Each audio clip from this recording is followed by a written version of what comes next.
මාතර ජනහමුවේදී කියපු දේ ඉස්සෙල්ලා පැහැදිලි කරන්න ඕනේ. ඉස්සෙල්ලා මම කිව්වා මහින්ද රාජපක්ෂ කියන මේ රටේ හිටපු ජනාධිපති කෙනෙක්. ඒ පුද්ගලයා 2005 මැතිවරණයේදී ඊට පස්සේ අපි යුද්ධය කරන කාලේදී ගත්ත යම් පිරිවරවල එයාගේ කල් ක්‍රියාව කොච්චර ජාතියට අහිත කරද, ජාති ද්‍රෝහී වුණාද, අපේ හමුදාවල පැවැත්මට කොච්චර අහිත කරද, ඒ ආකාරයෙන් බලපාපු ආකාරය. ඉස්සෙල්ලාම 2005 ජනාධිපතිවරණයේදී ඒක මුළු රටම දන්න දෙයක්. එතුමාගේ ළඟින්ම හිටපු පුද්ගලයෙක් වෙන ටිරාන් අලස් නැමැති කලින් හිටපු මහජන ආරක්ෂක ඇමති ඒ ගැන ප්‍රකාශයක් කරා 2010 ජනාධිපතිවරණ වෙලාවේ. ටිරාන් අලස්ගේ ගෙදරට බෝම්බ ගහලා ගිනි තියුවහන්දා එතුමා ගේ යට ඉඳගෙනම කතා කරලා කිව්වා 2005 ජනාධිපතිවරණය ජයග්‍රහණය කරන්න මහින්ද රාජපක්ෂ කරපු ජාති ද්‍රෝහී ක්‍රියාවක් ගැන. එතුමා ටිරාන් අලස් ඒක කිව්වේ 2010. නමුත් මම ඒක ගැන ඊට කලින් 2008 වෙනකොට මට ඒක ආරංචි වෙලා තිබුණා. 2008 අගෝස්තු මාසයේ පමණ මම හිතන්නේ කිට්ටු වෙනකොට අපේ චීනෙන් පතුරන් ගෙන එක නැවතුණා. මොකද චීනේ ඔලිම්පික්ස් තිබ්බා. ඒ හා ආසන්න කාලේ. එතකොට බටහිර රටවල් යුද්ධයට විරුද්ධව හිටපු නිසා චීනේ ඒ වෙලාවේ බටහිර රටවල් අමනාපයයි කියන හේතුව මත මම හිතන්නේ අපිට මාස 4ක් විතර පතුරන් නෞකා ලංකාවට එව්වේ නැහැ. ඒතකොට මට විශාල ප්‍රශ්නයක් තිබ්බා. දැන් උදාහරණයක් ඇටියට යුද පිටියේ පතුරන් තෝග අවසන් වෙලා අපි සාමාන්‍යයෙන් අර මල්ටි බැරල් ගුවා මේ රටේ පොඩි ළමෙක් හරි දන්නවා. මල්ටි බැරල් රොකට් ගහනකොට එකපාරක් බොත්තමේ බුවා මෙතන ඉන්නවා කාලතුවක්කු රෙජිමේන්තුවේ නිලධාරියෙකුත් ජෙනරල් කෙනෙක් හිටපු රොකට් 40ක් යනවා. මොකද ඒක ගිහිල්ලා වදින්නේ කිලෝමීටරේ වැඩි කිරීම කිලෝමීටරේ ප්‍රදේශයකට. ඒවා එක එක ගහලා වැඩක් නැහැ. නමුත් ඔය පතුරන් හිගේ ආපු කාලේ යුද පිටියේ මගේ නිලධාරීන් මල්ටි බැරල් පත්තු කරේ එකපාරකට එක රොකට් එකයි. සමහරලාට දවසකම එකයි. ඒ බර අවිවල පතුරන් වල හිගයක් ආවා විශාල. මම මේ වෙලේ ගෝඨාභයට ගිහිල්ලා කිව්වා යුද්ධ කරගෙන යන්න අමාරුයි පතුරන් නැතුව විශේෂයෙන්ම කාලතුවක්කු පතුරන් වල විශාල හිගයක් තිබුණා. මේ චීනෙන් ඒවා යවන්නේ නැහැ. ඒවනම් අපිට මිලදී ගන්න වෙනවා කොහෙන් හරි කියලා. චීනෙන් ණයට දෙන්නේ. ඒතර ගෝඨාභය දුන්න ඉත සහැල්ලුවෙන් දුන්න උත්තරය තමයි මට යුද්ධය මෙහෙව්වා සැලසුම් කරා ඔක්කොම විශාල වගකීමකින් වැඩ කරා වගේ කියන පුද්ගලයා කෙලින්ම මට කිව්වා සරත් ඔයා දන්නවනේ අපි මේ ණයටනේ චීනෙන් ගන්නෙ. ඉතින් චීනෙන් එවන්න නැත්නම් මට කරන්න දෙයක් නැහැ කිව්වා. මට සල්ලි දෙන්න බෑ කිව්වා ඔයගොල්ලන්ට. ඒ පාර මම එහෙම ඇවිදගෙන ගියා බැසිල් රාජපක්ෂගේ ඔෆිස් එකට. එයාගේ ඔෆිස් එකක් තිබ්බා. ආරක්ෂා අමාත්‍යාංශික කෙළවරේ හරි මට ඒක හරියටම දැන් ෂුවර් නෑ. අවුරුදු 15කටත් වඩා ගිහිල්ලා එක්කෝ ජනාධිපති කාර්යාලයේ එයාගේ ඔෆිස් එකට මම ඇවිදගෙන ගියා. එයාට ගිහිල්ලා මම එයා ඉස්කෝලේ මාත් එක්ක එක පන්ති හිටපු කෙනෙක්. ඒ අඳුරුම්කම තිබුණ නිසා මම එයාට කිව්වා මෙහෙම ප්‍රශ්නයක් තියෙනවා. මට පාකිස්තානින් හරි කොහෙන් හරි මේ පතුරන් සල්ලි වලට ගන්න පුළුවන්. මම ඒ හමුදාපතිවරුත් එක්කත් ඒ කාලේ සම්බන්ධයක් තිබුණා. ඉන්දියාව අපට ප්‍රහාරක ආයුධ දෙන්නේ නැහැ වෙලාවේ. ඒක හන්ද මේක ගන්න අපිට මිලියන ඩොලර් මිලියන 100ක් විතර ඕනේ කියලා. බැසිල් රාජපක්ෂ එකපාරටම ටෙලිෆෝන් එක උස්සලා එහෙම පීබී ජයසුන්දරට කිව්වා උදාහමුදාපටියට ඩොලර් මිලියන 100ක් දෙන්න කියලා. අවශ්‍යතාවයක් තියෙනවා. විනාඩි 5න් ඒක කරා. ඒක අපට හම්බුණා. ඊපස්සේ ඒ මුදලින් මම ඩොලර් මිලියන 65ක පාකිස්තාන හමුදාපතිට කතා කරලා ඒගොල්ලන්ගේ තොගෙන් දුන්න මට පතුරන් ඊට වඩා දෙන්න බෑ කිව්වා. දෙන්නේ එයාගේ තොගෙන් නුයි මේක දෙන්නේ කියලා. ෆැක්ටරි වල නැහැ කිව්වා. ඊට පස්සේ භූමියේ ප්‍රශ්නේ විසඳුණා. ඒ බැසිල් රාජපක්ෂේක මම කතා කරගෙන හිටිය වෙලේ පැයක් විතර. එතනදී යා මට කිව්වා ඔය 2005 LTT එකට සල්ලි දුන්න කතාව බැසිල් රාජපක්ෂ ඒ වෙලේ මට කිව්වා. අපි මෙහෙම විනෝදෙන් සුවදව කතා කර කර හිටියා. අපි මෙහෙම වැඩකුත් කරන්නේ 2005 LTT එක අපට පොරොන්දු වුණා ද්‍රවිඩ ජනතාව ඡන්ද දාන එක නවත්තන්න කියලා අපේ ඉල්ලුවේ මත අපි ඒගොල්ලන්ගෙන් ඇහුවා අපි මොනවද ඕගොල්ලන්ට ඒ වෙනුවෙන් කරන්න ඕනේ? අපි මොකක් හරි සුවත්තාවය මත මොනවද කරන්න ඕනේද? එතකොට කිව්වා මුහුදු කොටින්ට පාවිච්චිය සඳහා ඕඩර් කරපු අර විශාල බෝට්ටු ඩෝර වගේ ඒවා මැලේසියාවේ තියෙනවා. ඒවට සල්ලි ගෙවන්න තියෙනවා. ඒ සඳහා ඩොලර් මිලියන 2ක් ඕනේ කියලා. ඒ කියන්නේ ඒ කාලේ හැටියට මම හිතන්නේ රුපියල් නම් මිලියන 200ක් විතර. එතකොට ඩොලර් මිලියන් 2ක් ඕනේ කියලා කිව්වා. අපි කිව්වා කිසි ප්‍රශ්නයක් නැහැ. අපි ඒක වහාම බාර දෙන්නම් කියලා. ඒක ගැන තමයි ටිරාන්නලසුත් ඔය කතා කරන්නේ. හැබැයි ටිරාන්නලස් කියන්නේ එයාගේ කාර්යාලයේදී ඒක දුන්නා කියලා. බැසිල් රාජපක්ෂ මට කිව්වේ අසල්වැසි රටකින් ඡන්දෙට පාවිච්චි කරන්න ඩොලර් හම්බුණා මිලියන් 2ක්. රටේ නම මං කියන්නේ නැහැ මෙතන. ඒක සාමාන්‍යයෙන් හැමදාම වෙන දෙයක්. හැම පක්ෂයකම සල්ලි දෙනවා. මම ජනාධිපතිවරණ ඉන්නකොට මටත් ආධාර කරා. ඒක සාමාන්‍ය දෙයක්. එතකොට ඒ මුදල මල්ල පිටින්ම ගෙනහිල්ලා කිල්නොච්චියට ගිහිල්ලා ප්‍රභාකරන්ටව දුන්නා කියලා තමයි බැසිල් මට කිව්වේ. කියලා කිව්වා ඒ දෙනකොට එතන හිටියා උඩරට දෙමළ දේශපාලනඥයෙකුත් හිටියා කිව්වා. ගෞගිදාස්වල ටීවී එකේ ගුටි කනවා දැක්කේ තමයි උන්නාන්සලා. මම නම කියන්නේ නැහැ. එයාත් එතන හිටියා කිව්වා. ඉතින් මම 2008 ඕක දැනගෙන හිටියා ටිරාන්නලස් ඒක කන්ෆර්ම් කරා අපි අහන්නෙත් නැතුව එයා කන්ෆර්ම් කරා මේක වුණා කියලා. එතකොට නාවික හමුදාවට පහර දෙන්න අර විශාල ප්‍රහාරක බෝට්ටු ඩෝරා වගේ ඒ විදිහේ ආකාරය ඒවා ගන්න සල්ලි දුන්නා නම් ඩොලර් මිලියන් 2ක්. ජාති ද්‍රෝහියෙක් නෙමෙයිද? එතකොට සටන් විරාමයකුත් නැහැ. එතකොට ත්‍රිවිධ හමුදාවේ LTTEත් එක්ක සටන් කරන වෙලාවේ. එතකොට ඒ බෝට්ටු වලින් ගහලා තමයි හතරවෙනි ඊළඟ යුද්ධ කාලේ නාවික හමුදාවේ ඩෝරා 10ක් ගිලුණා. නාවික හමුදා 150ක් විතර මිනිස්සු මූදේ ජීතක්ෂරපත් වුණා. ඒ මහින්ද රාජපක්ෂ සල්ලි දුන්නා. ඒ දීපු සල්ලි වලින් ගත්ත බෝට්ටු වලින් ඇවිල්ලා ගහලා.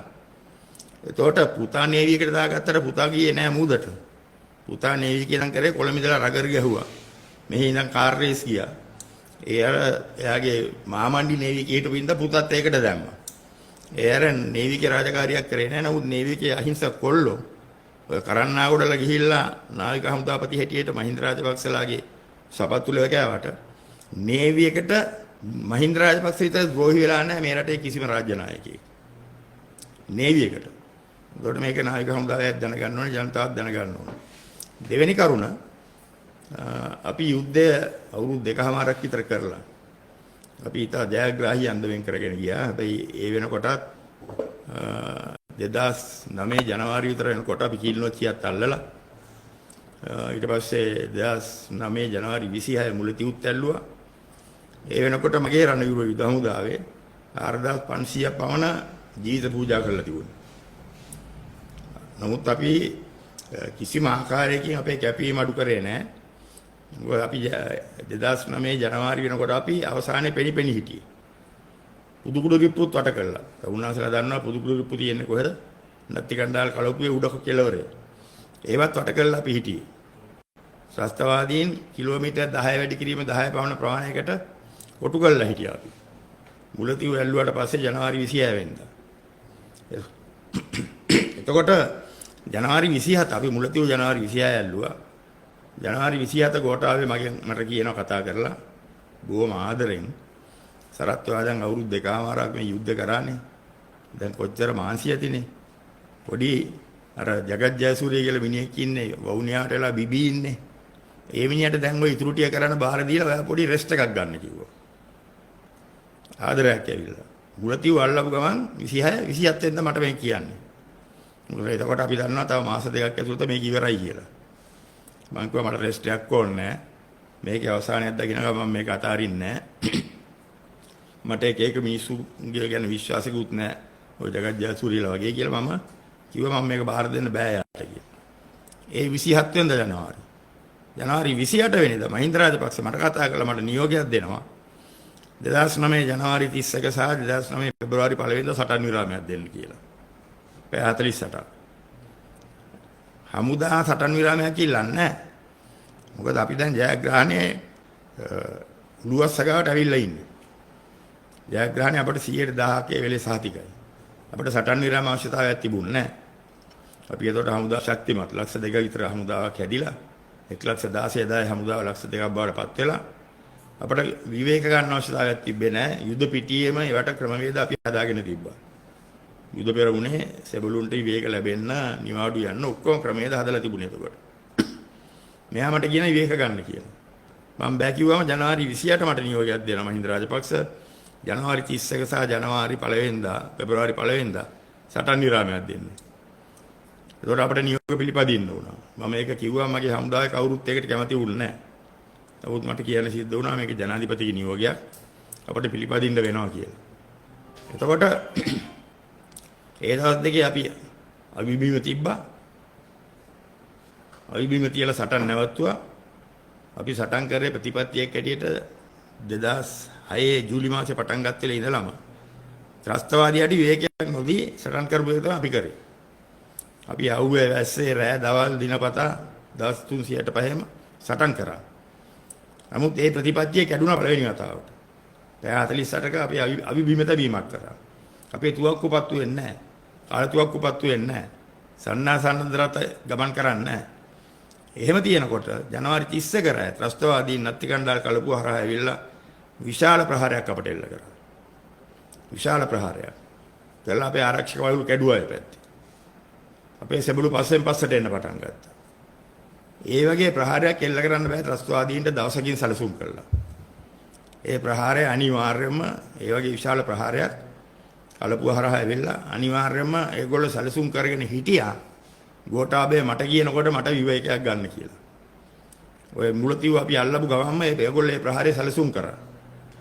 ඒක මම හිතනවා මම විශ්වාස කරනවා ඒක අනිවාර්යයෙන් මහින්ද රාජපක්ෂ ආර එමිල් කාන්තෙන් කියන හෙන්චයිය මාර්ගයෙන් මහින්ද රාජපක්ෂට මේගොල්ලෝ මේක දැනුම් දුන්නා.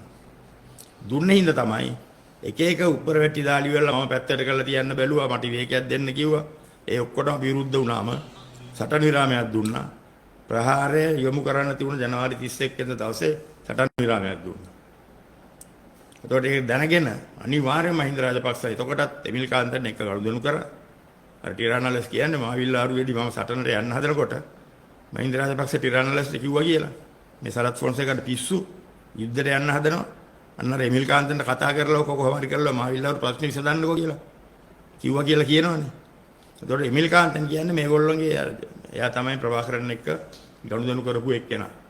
මේගොල්ලෝ අතර ඉඳගෙන. ඒගොල්ලෝ සැලසුම් කරපු එක මේගොල්ලන්ට දැනුම් දීලා මේගොල්ලෝ ඒගොල්ලන්ට අවශ්‍ය විරාමය අරන් දුන්නා. මගේ ආරක්ෂකවලු කැඩුනා. දවස් 5ක් අපි එක දිගට සටන් කරා. කිලෝමීටර් 5ක් පස්සට ආසෙබළු. තව කිලෝමීටර් 3-4ක් ආවනම් අර මාන්කුලම කඩන් ගන්නවා වගේ අපි අවුරුදු 2කමාරක් කරපු සටනේ ප්‍රතිඵල අනිවාර්යයෙන්ම එතනින්ම ඉවර වෙනවා.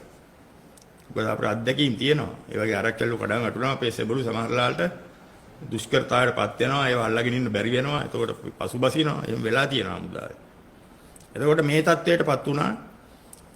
මම එතනට ඇරියා කමල් ගුණරත්න දවස් දෙකකට පස්සේ සටන මෙහෙවන්න කියලා. එයාගේ ප්‍රතිචාර අනුව මට තේරුණා යට ඒක කරන්න බෑ කියලා. එයාගේ පොතේ ලියලා තියෙන්නේ මම දුරකථන ඇමතුම් දෙනකොට එයා ආන්සර් නොකර මම ඉස්සරහට ගිහිල්ලා ඉන්න කියලා කියන්න කිව්වා කියලා කර්නල්ලට එහෙම. ඒ දවස් දෙකේ තමයි ඔය. ඊළඟට මම ජගඩ්ඩාස් ඇරියා. ජගඩ්ඩාස්ගෙන් තමුන්නාසල අහන්න. ජගඩ්ඩාස්ට මම එහෙම උපදෙස් දුන්නාද කියලා ගිහිල්ලා කමල් ගුණරත්නට මේක බෑ. ඔයා බාර ගන්න කියලා.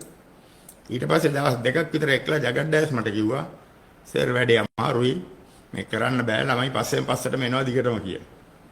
ඊට පස්සේ මම වැඩේ බාර අරගෙන මම කැලෑවල හැම තැනම හිටු විශේෂ බලකාය කමාන්ඩෝස්ලා ගුවන් හමුදා උපරිම සහයෝගයක් දුන්නා.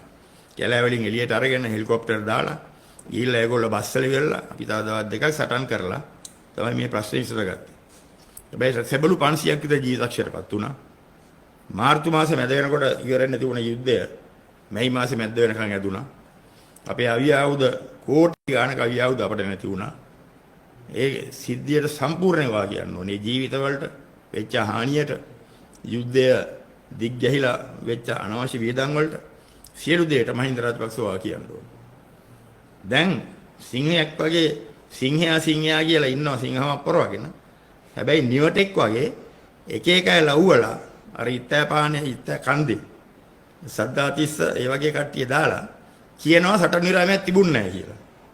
සේනාධි නායකයා කියන මිනිහා ආත්ම ගෞරවයක් තියනවා නම් පිටකොන්දක් තියනවා නම් Taman දුන නියෝගයක් දුන්නේ නැහැ කියලා කියවනවා නම් මිනිස්සු දාලා කොච්චර නිවට වැඩක්ද ඒක. දැන් මම හමුදාපති හැටියට දුන්න සමහර නියෝග වල ප්‍රතිඵල නැති වුණ තැන් තිබුණා. මුල්මාලේ සටනක් තිබුණා. මගේ නියෝග මත කරේ අසාර්ථක වුණ එක අවස්ථාව. මම ඒ වෙලාවට මධ්‍යම වත්තිල කිව්වා මම මේකට නියෝග දුන්නා. මම මේකේ වගකීම සම්පූර්ණයෙන් බාර ගන්නවා කියලා. එහෙම ඉන්න ඕනේ. හැබැයි හමුදාට ද්‍රෝහී වෙච්ච ජාතියට ද්‍රෝහී වෙච්ච මිනිහෙකුට නිවටේකට එහෙම වගකීමක් බාර ගන්න බෑ කියලා අපි දන්නවා. අපි බලාපොරොත්තු වුණාට බොරුවට සිංහමක් කරවගෙන ඉන්න හිවලෙකුට එවැනි වගකීමක් ගන්න තරම් පිටකොන්දක් නැහැ කියන එක අපි දන්නවා. ඒතකොට මේක තමයි සිද්ධ වුණේ මේ කතාවයි මම කිව්වේ. මේ කරපු වරදට ಜಾති ද්‍රෝහි වෙච්ච හැටියට ಜಾතියට ද්‍රෝහි වුණා. රණවිරුවන්ට ද්‍රෝහි වුණා. ත්‍රස්තවාදීන්ට හමුදාට විරුද්ධව පාවිච්චි කරන අවියවත ගන්න මුදල් දුන්නා. එවැනි ආධාර කරපු වරදට මම මාතර්දි ප්‍රකාශ කරා ලෝකේ වෙන රටක නම් අනිවාර්යයෙන්ම එයාට නඩු දානවා, චෝදනා පත්‍ර ගොඩ නගලා එයාට මරණ දඬුවම දෙනවා කියලා. නිකම් මරණ දඬුවමක් නෙවෙයි ලෝකේ වෙන රටක නම් ඔය සෞදි අරාබිය වගේ තැනක කොහේ හරි වෙනනම් උතුරු කොරියාව වගේ නම් උතුරු කොරියාවේ නම් අර ගුවන් යානනාශක තුවක්කුවකින් වෙඩි තියන්නේ. සෞදි කොරියාවේ නම් සෞදි අරාබිය නම් කකුල් දෙකෙන් එල්ලලා තියෙනවා මරණකම් කාන්තාරයක් නැද්ද. ඒක තමයි මම එහෙම තමයි කරන්නේ. මේ වරදට ඒක තමයි අපේ ව්‍යවස්ථානුකූලව තියෙන දඬුවම. ඔය කරපු ಜಾති ද්‍රෝහී ක්‍රියාවට අපේ ව්‍යවස්ථානුකූලව තියෙන දඬුවම තමයි මරණීය දඬුවම. ඒකට ඒක තමයි මම කිව්වේ. මම කිව්වේ වෙන රටක නම් මෙහෙම කරලා කියලා. මම කිව්වේ නෑ මහින්ද රාජපක්ෂ එල්ලන්න ඕනේ කියලා. හැබැයි වටේ ඉන්න හෙන්චයියෝ ටික ඉත්තා කන්ද සද්දාතිස්ස උන්නහැලා ඔක්කොම තොප්පිය දාගෙන එල්ලනවා කිව්වා, ගහනවා කිව්වා, ගහලා බලමු, එල්ලලා බලමු අර මේ කියලා උඩ පෙන්න පටන් ගත්තා. නමුත් මම කිව්වේ කිතා පැහැදිලිව මම කිව්වා. හැබැයි මම බලාපොරොත්තු වෙනවා මේ රජය දූෂණයට විරුද්ධයි, නීතියට වැඩ කරන්න උත්සාහ කරනවා, නීතියට ගරු කරනවා. ඒවනම් නීතිය ක්‍රියාත්මක කරන්න ඕනේ මේ සිද්ධියට අදාළව. අනිවාර්යෙන් රාජ්‍යයක් හැටියට, ජනතාවට කරන යුතුයකමක් හැටියට, රටට කරන ගෞරවයක් හැටියට මේ සිද්ධියට අදාළව නීතිය ක්‍රියාත්මක කරන්න ඕනේ. මගේ මේ දෙපැත්තේ වාඩි වෙලා ඉන්නේ යුද්ධයේ පෙරමුණේ හිටපු නිලධාරීන් මේ කාලේ. මේ ඔක්කොම මෙතන ඉන්නවා 4 දෙනෙක්ම ජෙනරල්ලා වෙලා විශ්‍රාම ගියේ. තව ඉන්නවා කර්නල් කෙනෙක් කියලා විශ්‍රාම ගියපු නිලධාරියෙක් ඉන්නවා විශේෂ බලකායේ. ආබාධිතයි තුවාල වෙලා. අර එහා පැත්තේ ඉන්නේ විශේෂ බලකායේ හිටපු ජ්‍යෙෂ්ඨ සෙසුනිලේ සාජන් මේජර් කෙනෙක්. මේ කොනේ ඉන්නේ කමාන්ඩෝ රෙජිමෙන්ට් හිටපු සාජන් මේජර් කෙනෙක්. මේ ඔක්කොම සාක්ෂි දරනවා. ඔය සටන් නිරාමයේ දුන්නා. ඒකෙන් හමුදාවට පහර වැදුනා. අපිට පසුබසින්න වුණා. විශාල හානියක් වුණා. ඒකට සාක්ෂි කියන තමයි මේ මහත්තුරු මෙතනට ඇවිල්ලා තියෙන්නේ. උන්වහන්සේලාට ඒගොල්ලෝගෙන් පස්සේ ප්‍රශ්න කරන්න පුළුවන්. දැන් මම මාතර වෙච්ච සිද්ධිය ගැනයි ඕගොල්ලන්ට කිව්වේ. එක්කෙනෙක් නීතිඥයෙක් කියලා කතා කරා මහින්ද රාජපක්ෂගේ මාධ්‍ය ප්‍රකාශයක් කියලා. ඒ පුද්ගලයා නීතිඥයෙක් වෙනවද කවුද කියලා මම දන්නේ නැහැ. කළු කෝට්ටයක් දාගෙන හිටියට. ඒ පුද්ගලයා ඊට ඉස්සෙල්ලා විජේරාමාවතේ ඉඳගෙන මේ වගේ ඉස්සරහා මයික් ටිකක් තියාගෙන මේ පුද්ගලයා කියනවා මම ඒකයි කිව්වේ තර මාතර රැස්වීමේදී මම මේ පුද්ගලයා නම කිව්වෙත් නැහැ. හැබැයි එයා ආපහුම ඇවිල්ලා මාධ්‍යයට කියනවා එයාගේ නම කියපු ඉඳලා එයා මේකට උත්තර දෙන්නේ කියලා. නමුත් මම නම කිව්වේ නැහැ මාතර දියාගේ. මම කිව්වේ නීතිඥයෙක් කියන පුද්ගලයෙක් කියලා. විජේරාම ඉස්සරහා ඉඳගෙන කියනවා ජනාධිපති මන්දිරෙනුයි අරලිගහ මන්දිරෙනුයි ගෙනාවු ලී බඩු උපකරණ ගෘහ භාණ්ඩ තියනවලු විජේරාමේ. ඒ වගේ ලේඛන ගෙනෙල්ලා පෙන්වන්න ඕනලු. එතකොට තමයිලු මහින්ද රාජපක්ෂගේ පුද්ගලික බඩු හීරමනේ පොල් බෑය අරවම අරගෙන යන්න පුළුවන් එතනින්. එතකොට විජේරාමයට ගෙනාවු බඩු අරලිගහ මන්දිරෙන් ජනාධිපති මන්දිරෙන්. ඒ දෙපළේ ලේඛන නැත්නම් ඒ දෙපළේ කවුද ඒ වෙලාවේ හිටියේ? අරලිගහ මන්දිරේ මහින්ද රාජපක්ෂ ජනාධිපති මන්දිරේ ගෝඨාභය. ඒ දෙපළේ ලේඛන නැත්නම් ඒ කියන්නේ ඒ දෙපළේ මේ බඩු හොරකම් කරලා තියෙනවා.